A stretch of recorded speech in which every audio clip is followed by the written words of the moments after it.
नीलनगर नाम का एक गांव था। उस गांव में एक सुंदर समुद्र, उस समुद्र पर जाने के रास्ते पर एक जंगल भी पड़ता था, जिस जंगल में कई लकड़हारे आकर लकड़ियां काटते थे और गांव में रहने वाले मछुआरे समुद्र में मछली पकड़ने जाते थे।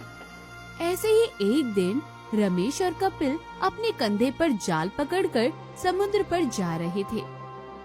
अरे रमेश भैया, आजकल समंदर में मछलियाँ कम हो गई हैं, ज्यादा जाल में मछलियाँ फंसती ही नहीं हैं। हाँ, तुम सही कह रहे हो कपिल, समझ नहीं आ रहा है कि क्या होगा। हाँ, लगता है कि मौसम बदल रहा है, इसीलिए ऐसा हो रहा हो। मैं तो विचार कर रहा हूँ कि अगर अभी मछलियाँ जाल में नहीं फंसी तो मैं आज रात को भी जाकर जाल फेंकूंगा समुंदर में। रात में भी जाओगे? पर रात को मछलियाँ मिलेंगी? वो तो पता नहीं, पर कोशिश तो करनी ही पड़ेगी। दोनों समुद्र पर पहुंच जाते हैं। दोनों अपने अपने जाल को समुद्र में फेंकते हैं और मछलियां फंसने की राह देखने लगते हैं। दोनों वहीं बैठ जाते हैं। बहुत देर के बाद जब कपिल अपना जाल बाहर खींचता है, तब उसका जाल खाली होता है। आज भी मेरा जाल खाली ही है। रमेश भैया, आप देखो, आपके जाल में कुछ फंसा है या नहीं? रमेश अपना जाल खींचता है तो उसके जाल में थोड़ी ही मछलियां फंसी हुई होती है। देखो, मेरे जाल में तो बस कुछ ही मछलियाँ फंसी हैं। पता नहीं इतनी सी मछलियाँ बेचकर मैं क्या कमाऊंगा। लगता है कि मुझे आज रात को आना ही पड़ेगा फिर से मछलियाँ पकड़ने के लिए। दोनों मायूस होकर चले जाते हैं।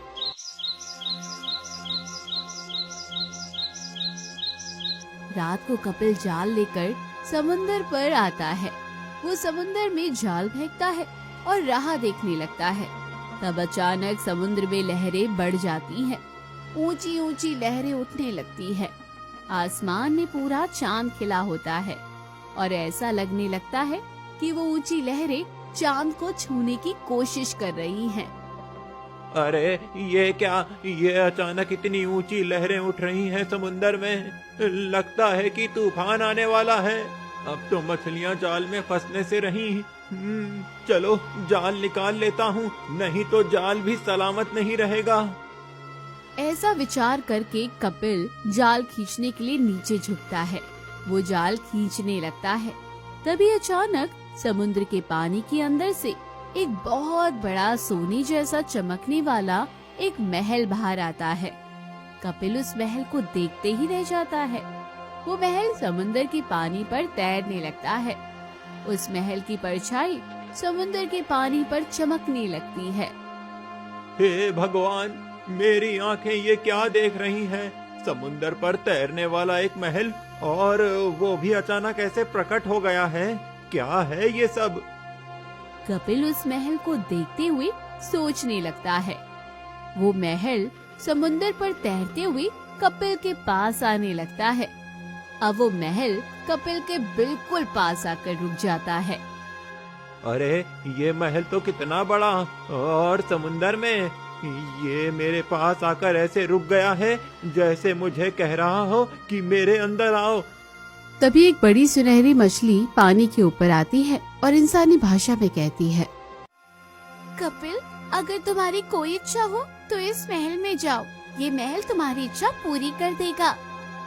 अरे वाह, ये तो जादुई महल है जो लोगों की इच्छा पूरी करता है। चलो अंदर जाकर देखता हूँ कि मेरी इच्छा पूरी करता है या नहीं। आज तो मेरे भाग्य ही खुल जाएंगे। कपिल उस महल के अंदर चला जाता है और वो महल कपिल को लेकर पानी के अंदर चला जाता है।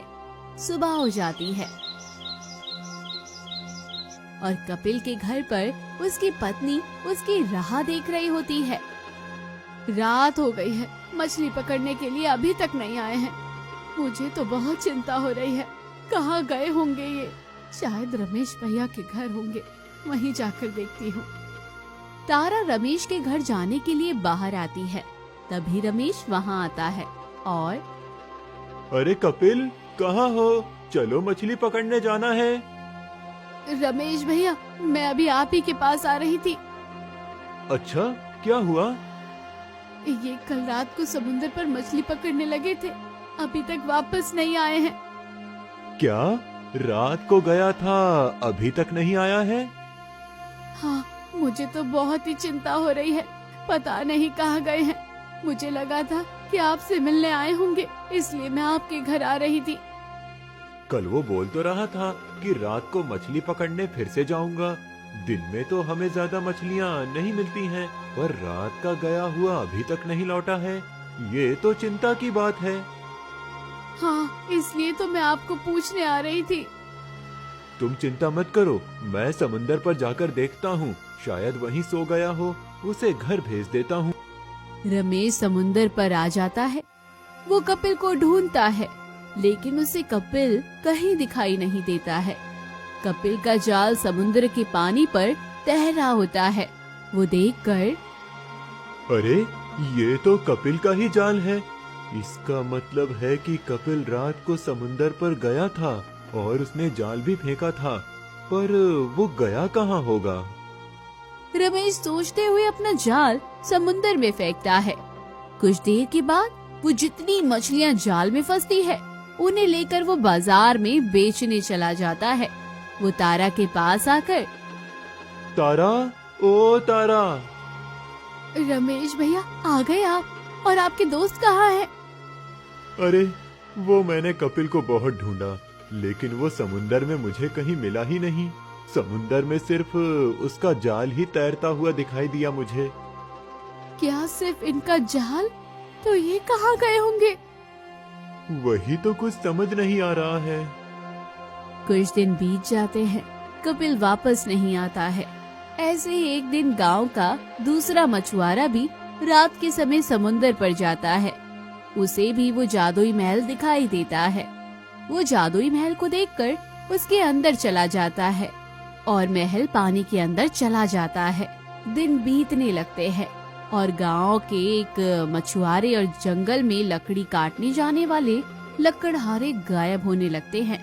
गांव के लोगों में दहशत फैलने लगती है। एक दिन गांव का एक जवान लड़का गोपाल रोज की तरह लकड़ी काटने जा रहा था। तब उसकी माँ ने कहा, बेटा तुम जा तो रहे हो, पर मुझे बहुत चिंता हो रही है। माँ, किस बात की चिंता? अरे आजकल गांव में क्या हो रहा है पता है ना? सबसे पहले कपिल, उसके बाद गांव के कई मछुआरे गायब हो रहे हैं। तुम जैसे लकड़ी तोड़ने वाले कुछ लकड़हारे भी जंगल से वापस नहीं आए हैं। हाँ माँ, पता है, लेकिन डर के मारे ऐसे घर में तो नहीं बैठ सकता ना। अगर पैसे कमाने हैं तो लकड़ी तो तोड़नी ही पड़ेगी। तुम चिंता मत करो। गोपाल कुल्हाड़ी लेकर जंगल में चला जाता है। गोपाल चौकन्ना होता है और जंगल में जाकर लकड़ियां काटकर वापस आ जाता है। उसे सही सलामत देखकर उसकी माँ खुश हो जाती है। तुम आ गए बेटा, मेरी तो जान में जान नहीं थी। मैं बिल्कुल ठीक हूँ माँ, और जंगल में या रास्ते में कहीं भी कुछ ऐसा नहीं था जो डरावना या दहशत भरा हो। माँ, अब मैं बाजार में जाकर लकड़ी बेचकर आता हूँ। गोपाल लकड़ी बेचने बाजार जाता है। बाजार में उसे रमेश मिलता है, जो अपने ठेले पर मछलियाँ बेच रहा होता है। अरे गोपाल, आज तो बहुत सारी लकड़ियाँ लेकर आए हो बेचने के लिए। हाँ रमेश भैया, आज अच्छी लकड़ियाँ मिल गईं, इसीलिए ज्यादा तोड़कर ले आया। अब तो ज्यादा लकड़ियाँ ही मिलेंगी ना। आजकल तो लकड़हारे लकड़ी तोड़ने जंगल में जाते ही नहीं हैं। हाँ, माँ बता रही थी कि हमारे गांव के कुछ लकड़हारे और मछुआरे गायब हो गए हैं। हाँ, मेरा प्यारा दोस्त कपिल भी उस रात से वापस नहीं आया है। समझ नहीं आ रहा है कि कहाँ चला गया है। पता तो लगाना पड़ेगा, कुछ तो करना पड़ेगा। ऐसे अगर गांव के लोग गायब होने लगे तो गांव पर बड़ी मुसीबत आ सकती है। हाँ, तुम सही कह रहे हो, कुछ तो करना पड़ेगा, पर क्या करें? अरे मैं तो अपनी मुसीबत से पहले ही जूझ रहा हूँ। देखो मेरे ठेले पर कितनी कम मछली हैं। सोच रहा हूँ कि रात को जाकर मछली पकड़ने की कोशिश करता हूँ। कुछ देर के बाद दोनों अपने अपने घर चले जाते हैं। रात हो जाती है और रमेश अपना मछली का जाल उठाकर समुद्र पर जाने लगता है। कुछ देर के बाद वो समुंदर पार करके पहुंचता है। आज भी पूरा चांद खिला हुआ था। रमेश जाल समुंदर में फेंकता है और राह देखने लगता है। समुंदर में बड़ी बड़ी लहरें उठने लगती है, जैसे कि वो चांद को छूना चाहती हो। रमेश उन लहरों को देखते ही रहता है और डर जाता है। तभी समुंदर के अंदर से जादुई महल बाहर आता है। रमेश उस महल को देखने लगता है। अरे वाह, कितना सुंदर महल है, पूरे सोने का बना हुआ महल। अरे इस महल का एक टुकड़ा भी अगर मुझे मिल जाए तो मेरी जिंदगी पूरी संवर जाएगी। रमेश उस महल की खूबसूरती ताक रहा था कि तभी वो सुनहरी मछली पानी के ऊपर आती है और रमेश, तुम्हारी जो भी इच्छा है इस महल में आकर पूरी हो जाएगी। क्या सच में ऐसा हो सकता है? हाँ जरूर, ये जादुई महल एक इच्छा महल है। इसमें आने वाले की हर इच्छा पूरी होती है। ये सुनकर रमेश बहुत खुश हो जाता है और बिना सोचे समझे उस महल के अंदर चला जाता है। रमेश के अंदर जाते ही जादुई महल समुंदर के अंदर चला जाता है। समुंदर के किनारे एक पेड़ के पीछे खड़े रहकर गोपाल ये सब कुछ देख लेता है। अच्छा, इसका मतलब ये है कि जो लोग गायब हुए हैं वो सब इस महल के अंदर चले गए हैं। लेकिन अब इनको समुंदर से बाहर कैसे निकालूं? वो सब जिंदा भी होंगे या नहीं? नहीं, मुझे ऐसा नहीं सोचना चाहिए। वो सब ठीक ही होंगे। अब मुझे ही जाकर ढूंढना होगा कि सच्चाई क्या है। माँ, मैं जंगल में जाकर लकड़ी काट कर ले आता हूँ। ये तुम क्या कह रहे हो? इस समय जंगल में जाओगे? इस समय तो जंगली जानवर जंगल में बेखौफ घूमते रहते हैं। पता है माँ, लेकिन अगर अभी लकड़ी तोड़कर ले आऊंगा तो सुबह जल्दी बेचने जा सकूंगा और ज्यादा कमाई होगी। इसीलिए मैं अभी जा रहा हूँ। तुम चिंता मत करो और सो जाओ, मैं थोड़ी देर में लौट आऊंगा। गोपाल अपनी माँ को सच नहीं बताता क्योंकि वो नहीं चाहता था कि उसकी माँ उसकी चिंता करे। वो समुद्र पर आकर बैठ जाता है। कुछ देर के बाद समुद्र में बड़ी बड़ी लहरें उठने लगती हैं और जादुई महल समुद्र के पानी पर आकर तैरने लगता है। वो महल गोपाल के पास आता है और सुनहरी मछली उसे कहती है कि तुम्हारी कोई इच्छा हो तो इस महल के अंदर आ जाओ। हाँ, मेरी एक इच्छा है जिसे पूरी करना सिर्फ तुम्हारे हाथ में है। अगर ऐसी बात है तो आओ, महल के अंदर चले आओ। गोपाल जादुई महल के अंदर चला जाता है। वो अंदर जाकर देखता है तो उसे उस महल की दीवारों पर कुछ परछाइयां दिखाई देती है। वो उन परछाइयों को देखकर आगे जाने लगता है। तभी उसे एक सिंहासन पर एक सोने की मूर्ति दिखाई देती है। गोपाल को देखकर वो मूर्ति अचानक बोलने लगती है। बताओ, तुम्हारी इच्छा क्या है?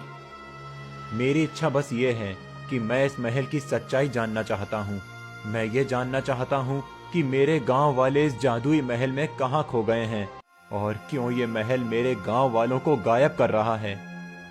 गोपाल की बातें सुनकर मूर्ति की आंखों से आंसू बहने लगते हैं। मूर्ति कहती है, तुम्हें अपने लिए कुछ नहीं चाहिए? नहीं, मैं यहाँ अपने लिए कुछ नहीं मांगने आया हूँ। मुझे बस अपने गांव वालों को सुरक्षित घर पहुँचाना है।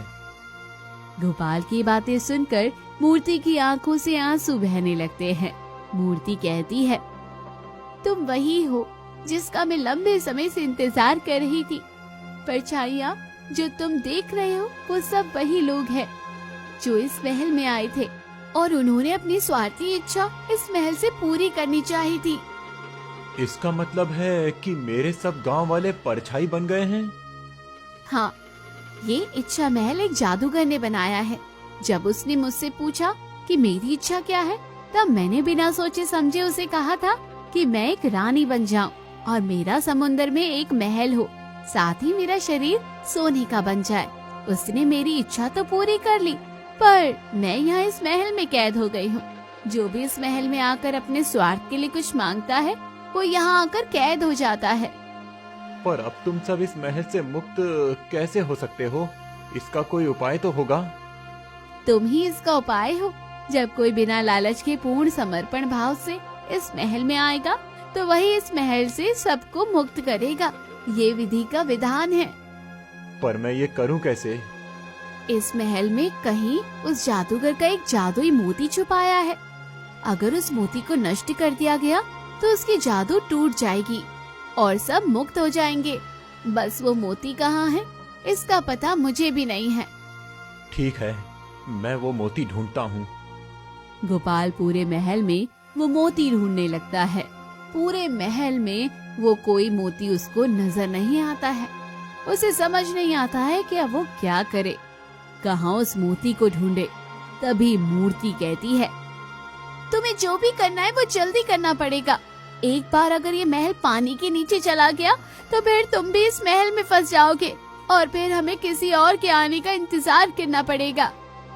ये सुनकर गोपाल ने सब दीवारों को एक बार देखा और उन पर दिखने वाली परछाइयों को देखने लगा। फिर उसने ऊपर देखकर हाथ जोड़े और कहा, हे भगवान, मेरी मदद करो। मैं यहाँ अपने भाइयों को ढूंढने आया हूँ। मुझे शक्ति दो भगवान। गोपाल भगवान से प्रार्थना करते हुए ऊपर देखता है।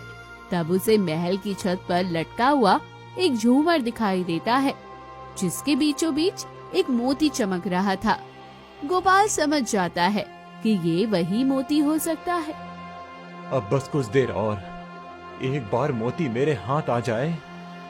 गोपाल उस झूमर से उस मोती को निकाल लेता है और नीचे आकर उस मोती को अपने पैरों से कुचल देता है। गोपाल के पैरों के नीचे उस मोती के टुकड़े हो जाते हैं और अचानक चारों तरफ किरणें फैल जाती हैं। उन किरणों के साथ ही वो महल भी नष्ट हो जाता है और गोपाल के साथ सब गांव वाले समुद्र के किनारे पहुंच जाते हैं। कपिल, रमेश और बाकी सब गांव वाले सब समुद्र के किनारे पर सुरक्षित पाकर खुश हो जाते हैं और गोपाल को गले से लगा लेते हैं। वहीं एक औरत भी खड़ी होती है। उसे देखकर, आप कौन है बहन जी? मैं माला हूँ। मैं वही हूँ जो उस जादुई इच्छा महल में सोने की मूर्ति बनी हुई थी। भैया, आपका बहुत बहुत धन्यवाद। आज आपकी वजह से ही मैं और बाकी सभी उस महल से मुक्त हो सके हैं। हाँ, ये सच कह रही है गोपाल। हम सब तो उस महल में अपनी स्वार्थी इच्छा को लेकर लालच में गए थे, लेकिन तुमने हम सबको बाहर निकालने की इच्छा की। इसीलिए हम सब अपने परिवार के पास वापस जा सकते हैं। नहीं तो पता नहीं हम कब तक वहाँ फंसे रहते। तुम्हारे इस उपकार को हम कैसे चुकाएंगे? नहीं, इसमें धन्यवाद कहने की कोई जरूरत नहीं है। मैंने तो अपना फर्ज पूरा किया है। आप सब हमारे भाइयों जैसे ही हैं। हमारा गांव एक परिवार है और परिवार में कोई कभी किसी पर उपकार नहीं करता है। गोपाल, रमेश, कपिल और बाकी सबके साथ गांव में आ जाता है। उन सबको देखकर उनके परिवार वाले बहुत खुश हो जाते हैं। जब सबको पता चलता है कि गोपाल ने उन सबको उस जादुई महल की कैद से बाहर निकाला है, तो पूरे गांव में गोपाल की वाहवाही होने लगती है।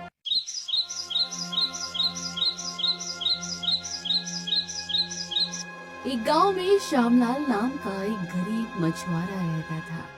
वो कितनी भी मेहनत कर ले, लेकिन कभी भी उसके जाल में इतनी मछलियां नहीं फंसती थी जिससे वो अपने परिवार का पेट पाल सके।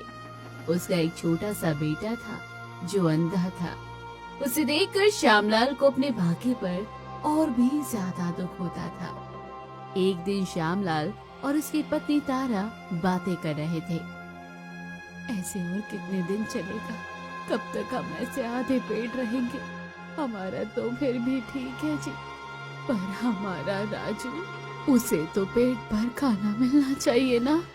एक तो वो अंधा है बेचारा, ये दुनिया देख भी नहीं सकता, तो क्या हम उसे अच्छा खाना भी नहीं खिला सकते?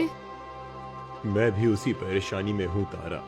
मैं भी चाहता हूँ कि बहुत सारे पैसे कमाऊं, राजू को और तुम्हें हर वो खुशी दूं जिसके तुम दोनों हकदार हो। पर क्या करूं, मेरे भाग्य की तरह लगता है समुद्र की मछलियां भी मुझसे रूठ गई हैं। जितनी मर्जी कोशिश कर लूं, लेकिन मछलियां मेरे जाल में फंसती ही नहीं हैं। तो आप कोई और काम ढूंढ लीजिए। कब तक ऐसे गुजारा करेंगे? राजू के लिए तो आपको ज्यादा कमाना ही पड़ेगा। आजकल मेरी तबीयत भी ठीक नहीं रहती। ऐसे में अगर पैसे नहीं मिलेंगे तो क्या होगा? आपको याद है ना, जब हमने राजू की आंखों के बारे में वैद्य जी से पूछा था, तब उन्होंने बताया था कि राजू की आंखें ठीक हो सकती है, पर उसके लिए दुर्लभ औषधि लानी पड़ेगी जो बहुत महंगी आती है। हाँ हाँ तारा, मुझे सब याद है और उसी के प्रबंध के लिए मैं अभी मुखिया जी के पास जा रहा हूँ। देखते हैं, अगर उन्होंने या मेरे किसी दोस्त ने थोड़ी मदद कर दी तो राजू की दवाई का खर्च तो मैं उठा ही लूंगा।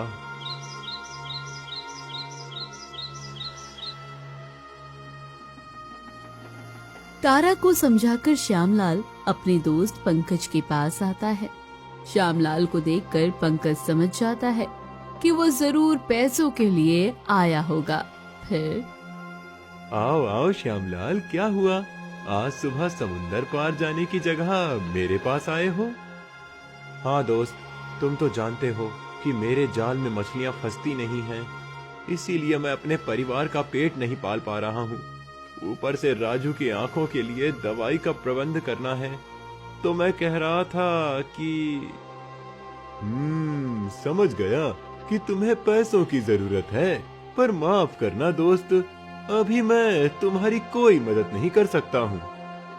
मैं बहुत उम्मीद लेकर तुम्हारे पास आया हूँ पंकज। मैं समझ सकता हूँ श्यामलाल, पर मैंने पहले भी तुम्हारी मदद की है। मैंने आज तक तुम्हें जितने पैसे दिए हैं उतने ही तुमने अभी तक वापस नहीं लौटाए, और मैं सच कहूँ तो मैं भी अभी तुम्हारी मदद नहीं कर सकता हूँ। श्यामलाल मायूस होकर पंकज के घर से चला जाता है। अब क्या करूं? मुझे तो लगा था कि पंकज थोड़ी मदद कर देगा, लेकिन उसने तो हाथ ऊपर कर दिए। अब तो लगता है कि मुखिया जी के पास जाकर ही कुछ हो सकता है, लेकिन मुखिया जी बहुत लालची है। पैसों के बदले मेरे घर या खेत मांग लेगा, पर अब मेरे पास और कोई चारा भी नहीं है। गांव का मुखिया जयराम बहुत लालची था। गांव वालों के बुरे समय का फायदा उठाकर उनके घर और खेत हड़प लेता था। अब श्यामलाल को मदद करने वाला दूसरा कोई नहीं था, इसलिए वो गांव के मुखिया जयराम के पास आता है और राम राम मुखिया जी। राम राम श्यामलाल, बोलो आज कैसे आना हुआ? वो मुखिया जी, मुझे कुछ पैसों की जरूरत थी, अगर आप कुछ मदद कर दें तो बड़ी मेहरबानी हो जाएगी। हाँ हाँ, अरे मैं तो यहाँ सबकी मदद करने के लिए ही बैठा हूँ। बताओ कितने पैसे चाहिए तुम्हें? आपने सही पहचाना मुखिया जी। हाँ, तुम्हें जितने पैसे चाहिए मैं तुम्हें उतने दे दूंगा, बस उसके बदले मुझे तुम्हारा खेत दे दो। क्या? मेरा खेत? लेकिन मुखिया जी, मैं आपको थोड़े थोड़े पैसे देकर सारा उधार चुका दूंगा, उसके लिए खेत की क्या जरूरत है? अरे श्यामलाल, पूरा गांव ये जानता है कि तुम्हारे जाल में मछलियां नहीं फंसती। तुम अपने परिवार को 2 समय की रोटी नहीं दे पाते हो और कह रहे हो कि मेरे पैसे लौटा दोगे। अरे तुम ठहरे एक मछुआरे, तुम्हें वैसे भी उस खेत की क्या जरूरत है? तुम्हारा वो खेत तो बंजर हो चुका है। हाँ मुखिया जी, लेकिन वो खेत मेरी पत्नी को उसके पिताजी ने बहुत प्यार से दिया है। वो उसके पिताजी की आखिरी निशानी है। हम वो खेत नहीं बेच सकते। अब देखो, अगर तुम मुझे अपने उधार के बदले खेत दे दो तो मैं तुम्हें थोड़े पैसे ज्यादा दे दूंगा। श्यामलाल सोचने लगता है। उसे पैसों की बहुत जरूरत थी, लेकिन खेत बेचने के लिए मन नहीं मान रहा था। वो मुखिया के घर से बिना पैसे लेकर घर चला जाता है।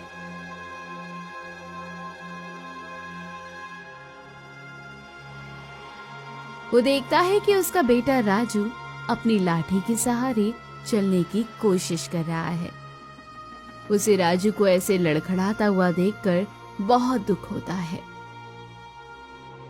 वो जाल उठाकर समुद्र पर जाता है।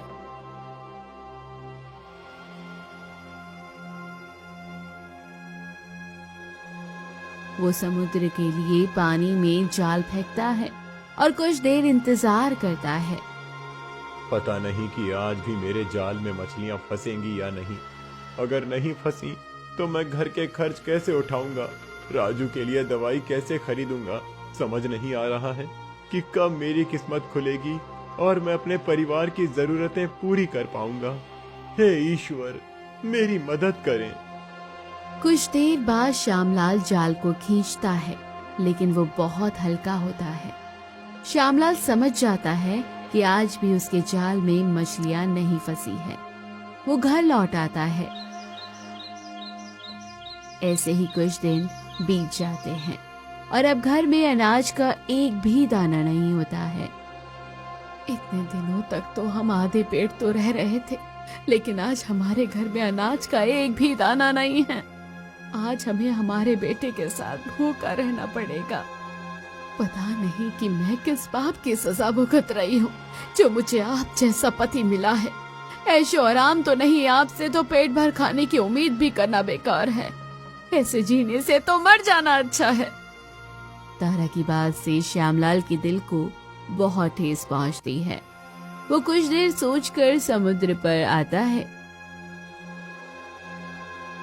समुद्र के किनारे पर एक पहाड़ी थी।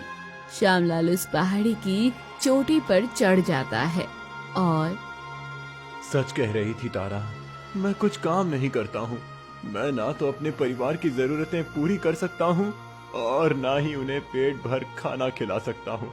अपने बेटे की आंखों का इलाज भी नहीं कर सकता। मेरी वजह से उसकी आंखों के सामने हमेशा अंधेरा छाया रहेगा। इससे अच्छा तो मर जाना ही बेहतर है। अब मुझे जीने का कोई हक नहीं है। मैं जिंदा रहकर भी किसी काम का नहीं हूँ। श्यामलाल बहुत निराश हो जाता है और पहाड़ी से नीचे कूद जाता है। वो समुद्र में गिर जाता है और डूबता हुआ समुद्र के तल तक चला जाता है। समुद्र के तल में वो एक महल में जा पहुंचता है। महल में जाकर वो महसूस करता है कि वो जिंदा है। वो देखता है कि वो एक सिंहासन के सामने खड़ा है और सिंहासन के सामने एक परी है। मैं कहाँ हूँ? यहाँ कैसे पहुँच गया? और मैं जिंदा हूँ? हाँ, तुम जिंदा हो और सुरक्षित हो। पर मैंने तो अपनी जान देने के लिए समुंदर में छलांग लगाई थी। मैं अपने जीवन को समाप्त करना चाहता था। अपने जीवन को समाप्त करना किसी भी समस्या का उपाय नहीं है। बताओ कि तुम अपना जीवन क्यों खत्म करना चाहते थे? मैं गरीब मछुआरा हूँ। मेरे जाल में कभी भी मछलियाँ नहीं फंसती हैं। इसीलिए अपनी पत्नी और बेटे को खाना नहीं दे पाता हूँ। मेरा बेटा अंधा है, उसकी आंखों का इलाज भी नहीं कर पा रहा हूँ। मेरी जिंदगी बेकार है जो मैं किसी के काम ही नहीं आ पाता हूँ। ये समस्या इतनी बड़ी नहीं है जिसके कारण तुम अपनी जान दे दो। मछुआरे, अगर तुम्हें एक काम में सफलता नहीं मिल रही तो तुम कोई और काम करके भी पैसे कमा सकते हो। उसके लिए जान देने की क्या जरूरत है? पर मैं बच कैसे गया? मैंने तो इतनी ऊंचाई से छलांग लगाई थी और मैं तो तैरना भी नहीं जानता हूँ। मैं इस समुद्र में रहने वाली परी हूँ। मेरी उपस्थिति में कोई भी मनुष्य अपनी जान जोखिम में नहीं डाल सकता है। समुद्र में आने वाले मछुआरे मेरी सुरक्षा में होते हैं, इसलिए तुम डूबे नहीं। पर अब मैं क्या करूं? मैं घर में जाऊंगा तो मुझे अपनी पत्नी के सवालों के जवाब देने पड़ेंगे। मैं घर वापस नहीं जाना चाहता। अगर तुम मेरी कोई मदद नहीं कर सकती तो मुझे बचाने का भी कोई फायदा नहीं है। ऐसा ना कहो मछुआरे। ये लो, ये एक दिव्य मोती है जो मेरी शक्तियों से बना हुआ है। इस मोती के वरदान से तुम अपनी 3 इच्छाएं पूरी कर सकते हो, लेकिन याद रहे वो इच्छाएं सात्विक होनी चाहिए और बिना किसी लालच की होनी चाहिए। एक बार भी तुम्हारे मन में लालच आ गया तो ये मोती काम नहीं करेगा और मेरे पास लौट आएगा। इसके साथ ही कुछ सिक्के भी रख लो, इससे तुम्हारी थोड़ी मदद हो जाएगी। परी अपने जादू से एक मोती निर्माण करती है और श्यामलाल को दे देती है। श्यामलाल वो मोती लेकर अपने घर आ जाता है। परी ने उसे जो सिक्के दिए थे उससे वो घर की जरूरत का सामान लेकर आता है। ये क्या सामान के साथ आप ये मोती कहाँ से लेकर आए हैं? ये कोई साधारण मोती नहीं है तारा, ये हमारी इच्छा पूरी करने वाला दिव्य मोती है। श्यामलाल तारा को पूरी कहानी बताता है। ये सुनकर, अरे वाह, अगर ऐसा है तो आप सबसे पहले हमारी गरीबी दूर करने के लिए पैसे मांगिए इस मोती से। यही हमारी सबसे बड़ी जरूरत है। लगता है कि हमारा भाग्य बदलने का समय अब आ गया है। नहीं तारा, पैसे तो हम कमा सकते हैं, अभी सबसे ज्यादा जरूरी है राजू की आंखों की रोशनी। मैं इस मोती के वरदान का उपयोग अपने बेटे की आंखें वापस लाने में करूंगा। परी ने साफ तौर पर कहा है कि लालच से भरी एक भी इच्छा इस मोती को फिर से उसके पास ले आएगी। फिर श्यामलाल उस मोती को हाथ में लेकर कहता है, हे मोती, अगर तुम मुझे वरदान देना चाहते हो तो मेरे बेटे की आंखों में रोशनी ला दो। तुम्हारे इस चमत्कार से मेरा बेटा ये दुनिया देखने के लायक हो जाएगा। श्यामलाल के ऐसा कहते ही वो मोती चमकने लगता है और उस मोती से रोशनी निकलकर राजू की दोनों आंखों में चली जाती है। राजू अब सब कुछ साफ देखने लगता है। आप सही कह रहे थे, हमारे राजू की खुशी पैसों से भी कहीं बढ़कर है। अब राजू देखने लगा था, लेकिन श्यामलाल की किस्मत पैसों के बारे में अब भी उससे रूठी हुई थी। उसे कभी मछली मिलती थी तो कभी नहीं, लेकिन वो राजू के लिए बहुत खुश था। ऐसे ही एक बार गांव में महामारी फैल जाती है। एक के बाद एक लोग बीमार पड़ने लगते हैं। वैद्य जी को उस बीमारी का पता नहीं होता, इसलिए वो किसी पर इलाज नहीं कर पाते। तब पंकज श्यामलाल के पास आता है। श्यामलाल, पूरे गांव में महामारी फैल गई है, मेरी माँ भी बीमार हो गई है। किसी को समझ नहीं आ रहा है कि इस समस्या का क्या उपाय करें। हम मुखिया जी से जाकर मिलते हैं, शायद वो कुछ उपाय कर पाएं। पंकज और श्यामलाल दोनों मुखिया के घर आते हैं। तब उन्हें पता चलता है कि मुखिया जी महामारी से डरकर उसकी चपेट में आने से पहले ही गांव छोड़कर अपनी बहन के घर गए हुए थे। अब क्या करें, मुखिया जी तो नहीं है, जल्दी ही कुछ करना पड़ेगा, नहीं तो गांव में कोई नहीं बचेगा। चलो मेरे साथ, मैं कुछ करता हूँ। तुम्हारे पास कोई उपाय है? हाँ। श्यामलाल और पंकज श्यामलाल के घर आते हैं। श्यामलाल उस मोती को अपने हाथ में लेता है और, हे मोती, मैं दूसरे वरदान के रूप में तुमसे ये मांगता हूँ कि मेरे गांव में जो महामारी आई है और उसकी वजह से जो लोग बीमार पड़े हैं वो जल्दी से जल्दी ठीक हो जाएं। उस महामारी का अंत हो और मेरे गांव में सब स्वस्थ और खुशहाल हो जाएं। किसी को भी उस महामारी की वजह से परेशानी ना झेलनी पड़े। श्यामलाल अपने गांव वालों के प्रति पूरे समर्पण भाव से मोती से ये वरदान मांगता है। फिर एक बार मोती से रोशनी निकलने लगती है और पूरे गांव में फैल जाती है। कुछ देर के बाद बीमार पड़े सब लोग अचानक स्वस्थ होकर अपने अपने घरों से बाहर आते हैं। महामारी का अंत होता है। पंकज की माँ भी ठीक हो जाती है और ये देखकर पंकज श्यामलाल को धन्यवाद देकर उसे गले से लगा लेता है। सबको ये बात पता चल जाती है कि श्यामलाल की वजह से वो सब ठीक हो गए हैं। श्यामलाल भैया, आज तुम नहीं होते तो पता नहीं हम सबका क्या होता। अरे नहीं, ऐसी कोई बात नहीं है। पूरे गांव में श्यामलाल की वाहवाही होने लगती है।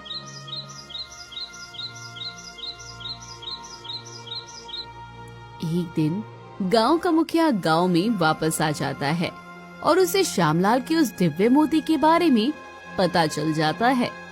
पहले से ही लालची फितरत के मुखिया के दिल में उस मोती के लिए लालच भर जाता है और वो श्यामलाल के पास आता है। श्यामलाल, उस दिन तुम मेरे पास पैसे मांगने आए थे ना, और मैंने तुम्हारा खेत तुमसे मांगा था। चलो, अब मैं तुम्हें 2 गुने पैसे दे देता हूँ और उसके बदले मुझे खेत भी नहीं चाहिए। मुखिया जी, आपका विचार अचानक कैसे बदल गया? मैंने सोचा कि तुमने गांव वालों की कैसे मदद की है और तुम कितने अच्छे हो, इसीलिए मैंने सोचा कि तुम्हारी भी थोड़ी मदद कर दूं। बस मेरी भी एक मदद कर दो। मैं भला आपकी क्या मदद कर सकता हूं मुखिया जी? इस वक्त तुम ही हो जो मेरी मदद कर सकते हो। मैं तुम्हें चाहे जितने पैसे दे दूंगा, मुझे बस तुम्हारा वो जादुई मोती दे दो। श्यामलाल समझ जाता है कि मुखिया के मन में लालच भर गया है। क्या? नहीं, मैं वो मोती आपको नहीं दे सकता हूँ मुखिया जी। नहीं दे सकते? पर क्यों? अब तो तुम्हारे बेटे की आंखें भी ठीक हो गई हैं। मैं तुम्हें मुंह मांगे पैसे दे रहा हूँ, तो फिर तुम्हें उस मोती की क्या जरूरत है? नहीं मुखिया जी, मैं आपको वो मोती नहीं दे सकता। आप मुझे उसके कारण मत बताइए। अब आप जा सकते हैं, मुझे आपके पैसे नहीं चाहिए। मुखिया श्यामलाल को गुस्से से देखते हुए चला जाता है। 2-3 दिनों के बाद श्यामलाल गांव से बाहर गया हुआ होता है। जब वो लौटता है तब श्यामलाल भैया, गजब हो गया, उस मुखिया ने राजू और तारा भाभी को उठा लिया है। अरे, ये क्या कह रहे हो तुम? हाँ श्यामलाल, तुम गांव से बाहर थे, तब मुखिया के आदमी आए और राजू और तारा भाभी के हाथ पैर बांधकर उन्हें अपने साथ कहीं ले गए। वो तो हथियार के साथ में थे। जब हम उन्हें रोकने गए तब उन्होंने हम पर भी हमला कर दिया। जरूर उस मुखिया ने दिव्य मोती के लिए ये सब किया है। मैंने उसे मोती देने से मना किया था। पर अब क्या करोगे तुम? मैं उस मोती की मदद से ही राजू और तारा को वापस ले आऊंगा और फिर वो मोती परी को लौटा दूंगा। वो मोती मुखिया जैसे लालची के लिए नहीं है, उसे लौटाना ही सही रहेगा। श्यामलाल मोती से प्रार्थना करता है और मोती से रोशनी निकलने लगती है। कुछ ही देर में राजू और तारा श्यामलाल के सामने प्रकट हो जाते हैं। फिर श्यामलाल वो मोती लेकर परी के पास आता है और उसे वो मोती लौटा देता है। परी, मैंने अपने 3 वरदानों का उपयोग कर लिया है। ये मोती किसी लालची के हाथ ना लगे, इसीलिए मैं इसे तुम्हें लौटाने आया हूँ। तुमने इस मोती का उपयोग अपने लालच के लिए नहीं किया और गांव की भलाई के लिए किया, इसलिए मैं तुमसे प्रसन्न हूँ। अब मैं तुम्हें एक वरदान देती हूँ। ऐसा कहकर परी अपने जादू से एक बक्सा प्रकट करती है और श्यामलाल को दे देती है। इसमें बहुत सारा धन और एक जादुई जाल है। तुम जब भी ये जाल समुद्र में फेंकोगे, वो हमेशा मछली से भरा हुआ होगा। तुम इस धन का उपयोग अपने साथ साथ अपने गांव के लिए भी करना, जिससे तुम्हारे गांव वाले भी बेहतर जीवन जी सके। हाँ परी, मैं तुम्हारी बात याद रखूंगा और इस धन के 1 रुपए का भी लालच नहीं करूंगा। श्यामलाल वो बक्सा लेकर घर आता है। अब श्यामलाल का भाग्य बदल जाता है।